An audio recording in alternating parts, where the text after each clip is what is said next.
राज्यातून तब्बल 9 लाख लाडक्या बहिणींची संख्या जी आहे ती घटणार आहे। याआधी 5 लाख महिला कमी झालेल्या, आता नव्याने 4 लाख महिलांची संख्या कमी होईल।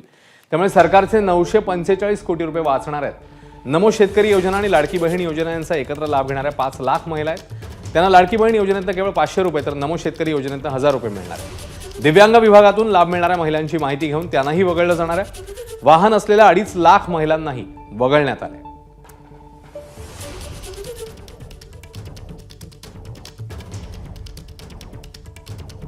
की कुठलेही निकष आम्ही बदल केलेले नाहीयेत। 2.5 लाखाचं उत्पन्न त्याच्यापेक्षा कमी असणं लाभार्थी असण्यासाठी हे आम्ही त्या ठिकाणी निश्चित आधीच केलेलं होतं।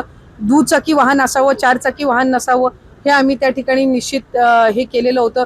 ते राज्यातल्या रहिवासी असाव्या, सरकारी नोकरदार नसाव्या, हे जे सगळे निकष आहेत हे पहिल्या शासन निर्णयामध्ये निर्गमित केलेले आहेत। त्याच्यामध्ये कुठलाही बदल आम्ही केलेला नाहीये। फक्त क्रॉस व्हेरिफिकेशन मध्ये जे पात्र ठरत नाहीयेत त्यांना त्या महिन्यापासूनचा लाभ हा बंद करण्याच्या दृष्टिकोनातून आम्ही त्या ठिकाणी ही पावलं उचललेली आहेत। तर लाडकी बहीण योजनेसाठी कोणते नवे निकष आहेत आपण जाणून घेऊया। कोण आहेत लाडक्या बहिणी ते आपण आधी बघतोय। विवाहित आहेत त्यातल्या 83% ही संख्या आहे। अविवाहित 11.8%। याशिवाय विधवा स्त्रियांची संख्या 4.7%। घटस्फोटित 0.3%।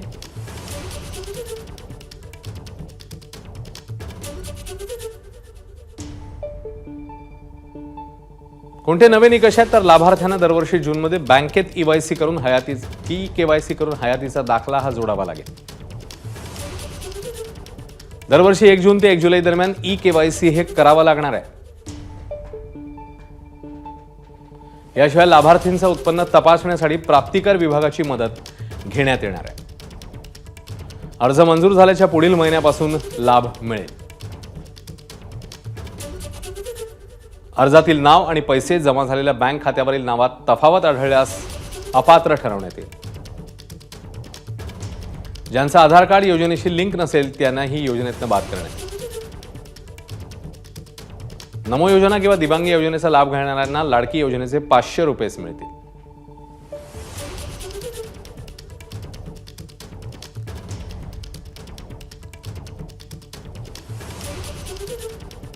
संख्या आपण कमी झालेल्यांची फक्त मोजतो, पण संख्या किती आहे हे आपण सांगत नाही। माझी लाडकी बहीण योजनेतनं माझ्या माहितीप्रमाणे 2,40,00,000 महिला भगिनींना याचा फायदा मिळतो आणि त्याच्यामध्ये काही महिला भगिनींच्या 4 व्हीलर आहेत। काही महिला भगिनींनी रिटर्न्स भरताना स्वतःचं इन्कम 2.5 लाख रुपयापेक्षा जास्त दाखवलेलं आहे। अशा महिला भगिनींचं त्याच्यातनं नाव कमी होतं आणि म्हणून काही सरसकट ही योजना बंद होणार नाही। हाबळ्या आणि बिचाऱ्या आमच्या बहिणींना फसवण्याचं पाप, महापाप या सरकारने केलेलं आहे आणि म्हणून पूर्वी 5 लाख नावं वगळली गेलीत, आता 9 लाख नावं वगळली जाणार। हळूहळू हे 25% नावं आणतील। गरीब बिचाऱ्या निराधार महिलांना सुद्धा सोडायचं नाही अशा प्रकारचं प्लॅनिंग केलेलं आहे। म्हणजे खरं तर सरकारच्या पैशातून मतदारांना दिलेली लाच आहे आणि हे आता स्पष्ट झालेलं आहे। केवळ करदात्यांनी दिलेल्या कराच्या पैशातून मतदारांना भुलवण्यासाठी लाडक्या बहिणीच्या योजनेतून भरमसाठ अशा प्रकारचं हे जवळपास 46,000 कोटी रुपयाचं खर्च करण्याचा घाट घातला गेला। आणि आता लाडकी बहीण योजनेसंदर्भात आणखी एक मोठा निर्णय होऊ शकतो।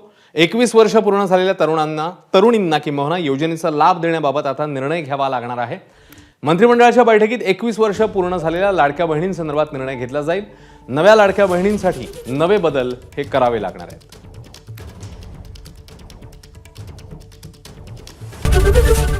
एबीपी माझा, उघडा डोळे बघा नीट।